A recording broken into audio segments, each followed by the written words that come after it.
So he came all the way from Iran a long time before Islam became famous, launched his ways to Saudi Arabia, and he found Muhammad, and he became one of the believers of the Muhammad, a Persian man. That was very amazing.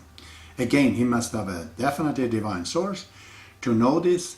Therefore, it tells us Zoroastrianism was really the religion of God with the divine sources. Otherwise, these three Magi's and Solomon would not be able to find Christ and Muhammad. And Imam Ali said, look at Salman came here, we should not fight with the Muslims, with the Iranians. We'll have to send teachers. Omar was in rush and he wanted to do it fast. And as a result, we had Shiite and Sunni, because Iranians, they saw these aggressions of the Arab. They could not believe this is the religion from God or this is godly. But because Imam Ali disagreed with this, he was, assassinated, and his son at the same time. But the third one, his second son, which is the third Imam of the Shiites, his name is Imam Hussein, he died ferociously with 72 people dealing with thousands of people. He would not recant, he would not accept this system of Islam, and he said this is perverted. And he sacrificed his life and the life of all his family for the truth. And Iranian, they saw this was unfolding in front of their eyes. They thought, okay, that is the version of Islam we like. These Arabs, they're killing Hussein, which is the grandson of Muhammad. These Arabs are wild and violent, but Imam Hussein is the real Muslim, is the real Islam. We want to go do that. And one Iranian named Abu Muslim, he attacked Arabia, because the Arabs are in the southern Iran only. From the north, he came with a huge army and took over the entire Umayyad regime and finished them right out. And Iran came, and the regime of Umayyad changed, and Abbasid, they call, came in. And the first thing they did, they killed Abu Muslim, who brought them into power. And the Iranian, they saw that it's not easy to deal with the Arabs. They have to set up their own nation. And the Imam in the Islam, the Shiites Imam, started to relate themselves more and more with Iranians. One of them came in Iran, and he actually passed away in Iran, and they learned Persian and spoke Persian. The eighth Imam, called Imam Reza. Because of these Imams, Iranian, they did not turn Arab. They became Muslim, but not that version, different version. It might have been a political decisions at the beginning, but in reality, they found a more richer version of Islam. In Islam, the books are very, very much more than Christianity. The book of Muhammad, which is Quran, the writing of God. But if you separate that from the writing of Muhammad, which he speaks as a prophet of God, you're looking at another 5, 6, 7 times bigger than Quran again. And the book of Shiites include, you have about 100 volumes of divine books. Christianity is Old Testament, New Testament. So what happened between Christ and Moses of 1500 years, it happened in a short period of 40, 50 years between Muhammad and Imam Hussein. Because Hussein is almost like Christ, but in Islam, because his attitude was like Christ. When they killed his son, he took the body up and said to God, forgive these people because they do not know what they're doing. God, do not be angry at them. Forgive them. As I said, the matter continues. And now the world was made out of Christians. We're in dark ages and they don't know nothing. And Muslims, of course, who have all the science and everything else in their hand. Now they're going to have a huge encounter at Crusaders. In the Crusaders, Muslim and Christianity, just like the tectonic plate of the earth, boom, they went and banged. Had a huge quarrels among them. As a result, a lot of books from the Muslims went into the Christianity. They translated many, many, many of these books. The book of Avicenna, which is one of the greatest doctor, herbalist, or homeopathist at the time, was translated, was taught in Oxford, I think till 17th century. So you could see at this point, the baton of the science from the Muslim was handed to European. They took the baton of the knowledge from the Muslim. Immediately they created Renaissance. They went against the church, put the religion that causes dark ages and all that aside, and they started the Industrial Revolution, and they brought the world today to here, which you can see England, the country at the end of Europe. He creates Canada, United States, and Australia. It's basically built by English, leading by English, and with the help of the other European. Muslim at this point, they were not very much interested in science, and as such, Europeans have engineers, this and that. Engineering, mathematics would be a trade among the Muslims. The guy who knows how to build the mosque, he knows all the mathematics of it too. It's not a different branch. So these things for them was a trade, was not knowledge. Knowledge for the Muslim was who you are and how you get to God. They had literally made a 7 process, it's called 7 cities of love, that how through this process you actually go to God. The first one is you have to have the desire, and then you fall into love. As a result, you come to a third city of understanding. Then you understand the oneness in the world, the unity of everything, and then you become in the valley of richness and wealth. And then on the sixth step, you're in the hayrat or bewilderment. You are real into that. And finally, you fall into the valley of selflessness. Your self becomes occupied by something else.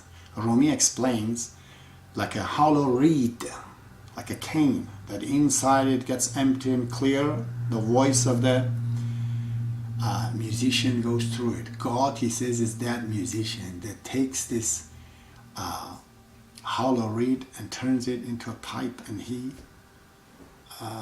plays music. We become like that, he says.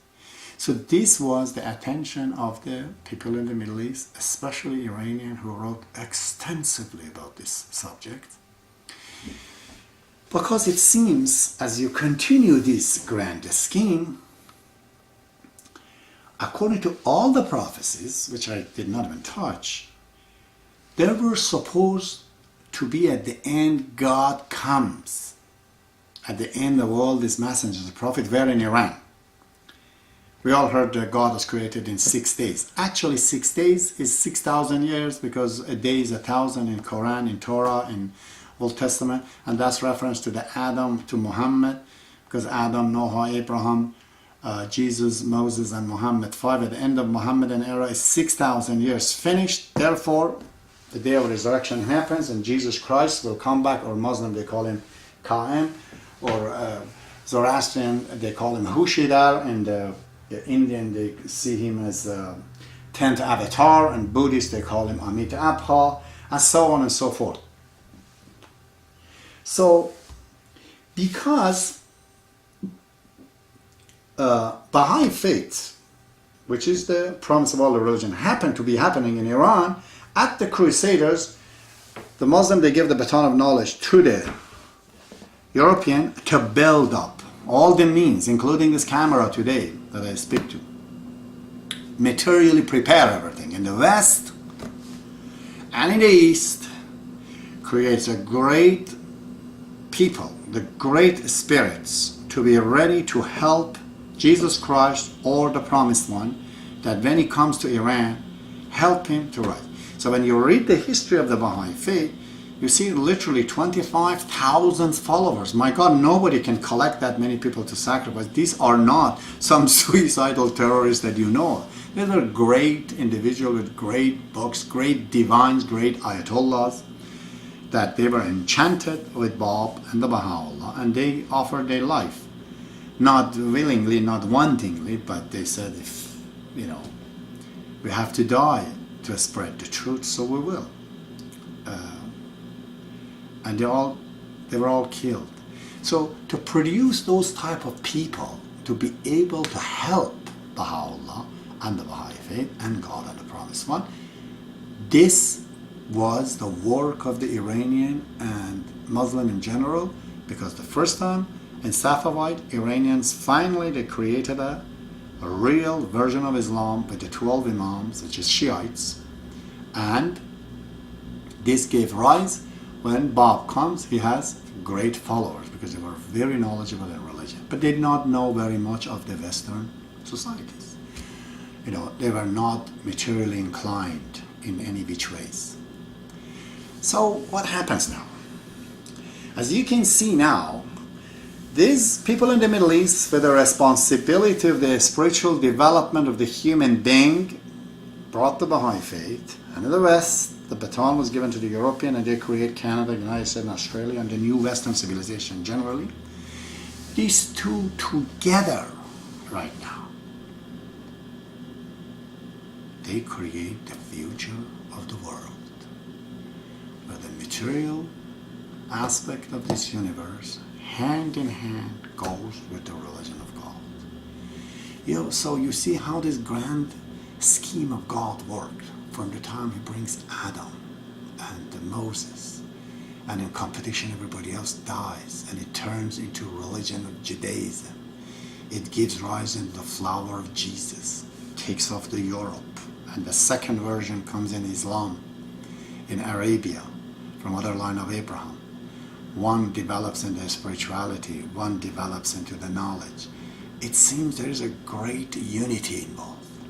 When you look at it in a different aspect, Muslims actually, they were very fond of the Christians and gave them all these things readily. Or they took it from them and developed the Europe, the material aspect of life, which is necessary, and the spiritual aspect of life, which is the Baha'i faith. So, as Shoaib Effendi says, science and religion comes hand in hand, united, to create the future world. I would like to talk a lot more than this. But age is more than 52. All day from 8 o'clock, I have to go into this jungle of materialism to just survive materially.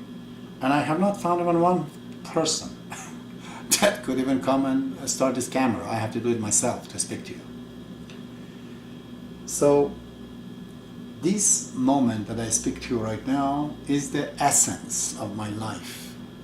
The rest of it is husk, like a fruit, like a tree that's not edible.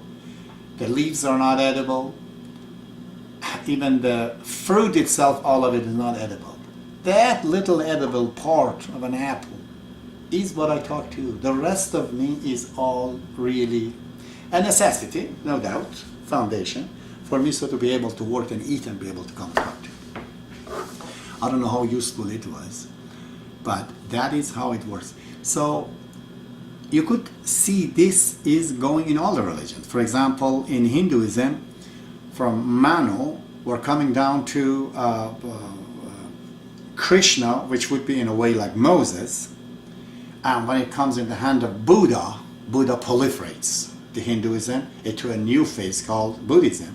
And it takes it from India, from Bengal, to China, to the entire, Far East. There's a great correlation between the saying of Jesus and Buddha. And this, we are in the beginning of knowing all our past. But, so we have to understand what are we here for and what is going on to understand the wholesomeness of mankind. Sure, one of my cells of my body is alive. It has a wall, it has a nucleus, it has mitochondria. It's an organism, one of my cells. But one of my cells is not a boss, neither my hand is.